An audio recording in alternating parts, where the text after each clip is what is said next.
আসসালামু আলাইকুম। আমি জুনাইদ মারুফ। আশা করি সবাই ভালো আছেন। আমি আলহামদুলিল্লাহ খুব ভালো আছি। আ গত বছর ডিসেম্বরে আমি একসাথে ২২ টা বই কিনেছিলাম মিরপুর ১০ এর একটি দোকান থেকে। আ তার মধ্যে একটি বই ছিল 'কাছের মানুষ'। এই বইটি আমি আ গত বছর জানুয়ারিতে ২০০ পাতা পর্যন্ত পড়েছিলাম এবং পড়ে আমার ভীষণ খারাপ লেগেছিল। মানে আ আমি কেন যেন এই উপন্যাসটার মধ্যে ডুবে যাচ্ছিলাম এবং এই উপন্যাসটা আমাকে ভীষণ কষ্ট দিচ্ছিল। তো আমি এই উপন্যাসের যিনি লেখক সুচিত্রা ভট্টাচার্যের লেখনী নিয়ে আ বললাম যে বা এই বইটা নিয়ে আমি বললাম যে, "এটা হচ্ছে নারীবাদী লেখা। আমার নারীবাদী লেখা খুব একটা ভালো লাগে না। আমি এই বইটা আর পড়ব না।" মানে এই বইটার ২০০ পাতা পর্যন্ত পড়ে আমার এত কষ্ট হয়েছিল, রাতে ঘুম পর্যন্ত হয়নি। তো আমি কোনোভাবে এই বইটা থেকে পালাতে চাচ্ছিলাম। আ এরপরে এবছর কিছুদিন আগে এই নভেম্বরে মাকে আমি বললাম, আমাদের গ্রামের বাড়িতে আমার এই বইগুলো ছিল। একসাথে যে ২২ টা বই কিনেছিলাম। সে ২২ টা বই গ্রামের বাড়িতে ছিল। তো মাকে আমি বললাম যে বাসায় মা হচ্ছে গ্রামে গিয়েছিল জরুরি কাজে। তো বাসায় আসার সময় মাকে আমি বললাম যে আ জহির রায়হানের 'বরফ গলা নদী' বইটা নিয়ে আসতে। তো মা 'বরফ গলা নদী' বইটা পাননি এবং না পেয়ে সে এই বইটা নিয়ে এসছেন। এখন আমার কাছে সেই মুহূর্তে অন্য কোনো বইও ছিল না পড়ার জন্য। তাই অগত্যা আমাকে এই বইটাই পড়তে হলো। মানে আ আমি খুব চেষ্টা করেছি যে এই বইটা যেন আমাকে পড়তে না হয়। কারণ এই বইটা আমাকে ভীষণ কষ্ট দেয়। মানে এই নীল রঙের মানে আমি আমি মনে হয় এই নীল রঙের মানে আমি সবচেয়ে ভালো বুঝি। আ কিন্তু আমাকে পড়তে হয়েছে এই বইটা এবং আমি যদি বলি যে এটা আমার সবচেয়ে পছন্দের একটা বই এবং এটা আমাকে সবচেয়ে বেশি কষ্ট দিয়েছে এরকম একটা বই।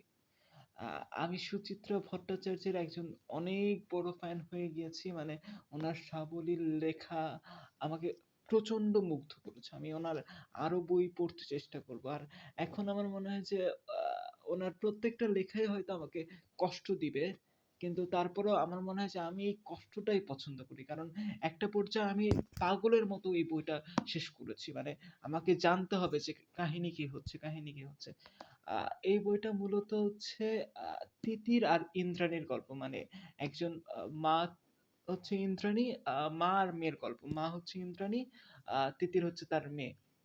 তো ২ প্রজন্মের আ ২ জন নারী কিভাবে জীবনকে দেখছে এবং কিভাবে জীবন যাপন করছে সেটা নিয়ে একটা সুন্দর মানে একটা সুন্দর গল্প। আ যদিও এটার মধ্যে খুব বেশি স্যাডনেস, তাও আমার ভালো লেগেছে। মানে আমার এই ভালো লাগাটাও ঠিক কেমন সেটা জানি না। আমাকে খুব কষ্ট দিয়েছে। আ এই বইটা আমাকে মা বলে দিচ্ছে যে আমার হার্ট টাচ করেছে। মানে আমি একটা টাইমে আমি ভুলে গেছি যে আমি কে? আমি ভাবছি যে আমিই তিতির। আমি হয়তো হচ্ছে বাপ্পা। মানে এইখানকার প্রত্যেকটা চরিত্র হয়তো আমি। এখানে এখানে হচ্ছে কাছের মানুষ মানে আমাদের কাছের মানুষ মূলত কে, দূরের মানুষ মূলত কে, এসব নিয়েই এই উপন্যাসটা। আ আদিত্য ক্যারেক্টারটা হচ্ছে ইন্দ্রাণীর হাসব্যান্ড যে একটু না বেশ অদায়িত্বশীল। আবার শুভাশিস যিনি হচ্ছে ইন্দ্রাণীর প্রেমিক ছিলেন না, যিনি হচ্ছে ইন্দ্রাণীর প্রেমিক। আ ওদের ৩ জনের সম্পর্কের দোলাচল। এর মধ্যে ছন্দা, শুভাশিসের স্ত্রী, আ টোটো হচ্ছে আ শুভাশিসের ছেলে। টোটোর প্রতি আবার আ তিতিরের একটা অদ্ভুত রকম টান কাজ করে। আবার তিতিরের বায়োলজিক্যাল ফাদার হচ্ছে শুভাশিস, যেটা তিতির জানতো না। উপন্যাসের শেষের দিকে এসে জানতে পারে। আবার মানে এই বইটা প্রসঙ্গে না আমি গুছিয়ে কিছু বলতে পারছি না।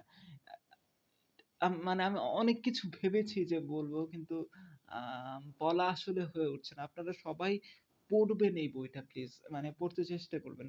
এত সুন্দর লেখা, আমি ফ্যান হয়ে গেছি। বিশেষ করে একটা জাদু বাক্য ছিল এখানে। মানে তিতিরের একটা কথা ছিল যে, "ডাক্তার আঙ্কেল যদি মার কেউ না হয়ে, টোটোর কেউ না হয়ে শুধু তিতিরের কেউ হতো" মানে I can feel the line. তারপরে এখানে শুভাশিসের সাথে তনুময়, ইন্দ্রাণীর ভাই, ইন্দ্রাণীর ভাইয়ের একটা কনভারসেশন আছে, সেটা আহ, সেটা খুব মানে খুব বেশি মুগ্ধ করার মতন একটা কনভারসেশন। ওই পার্টটা অবশ্যই আমার মনে হয় পড়া উচিত। ওই ওই পার্টটা আমাকে খুব নাড়া দিয়েছিল। এই তো, আমি আসলে কি বলছি না বলছি আমি জানি না। আমি আমি আসলে এই বইটা প্রসঙ্গে কিছু বলার মতন যোগ্যতা হয়তো আমার নেই। তাও আমি চেষ্টা করলাম কিছু বলার জন্য। আর এই বইটা আমাকে ভেঙে চুরে দিয়েছে। এই বইটা আমাকে একটা নতুন মানুষ হয়তো করেছে। হয়তো আমার অনুভূতিগুলোকে একটু অন্যরকম, মানে অনুভূতিগুলোকে হয়তো এই বইটা আলোড়িত করতে পেরেছে। এই তো, আই লাভ দিস বুক, এবং আমি চেষ্টা করব আহ সুচিত্রা ভট্টাচার্যের আরো আরো অনেক অনেক বই পড়তে, এবং এই কাছের মানুষেরই আরো আহ, নতুন এডি মানে নতুন কাছের মানুষেরই, এটা তো পুরাতন বই, আমি চেষ্টা করব এটার একটা নতুন বই সংগ্রহ করে রাখতে। আমার গত বছর হচ্ছে পুরাতন বই সংগ্রহ করতে খুব ইচ্ছে করতো, তো তখন এই পুরাতন বইটা কিনে নেওয়া। এই তো, আল্লাহ হাফেজ, ভালো থাকবেন।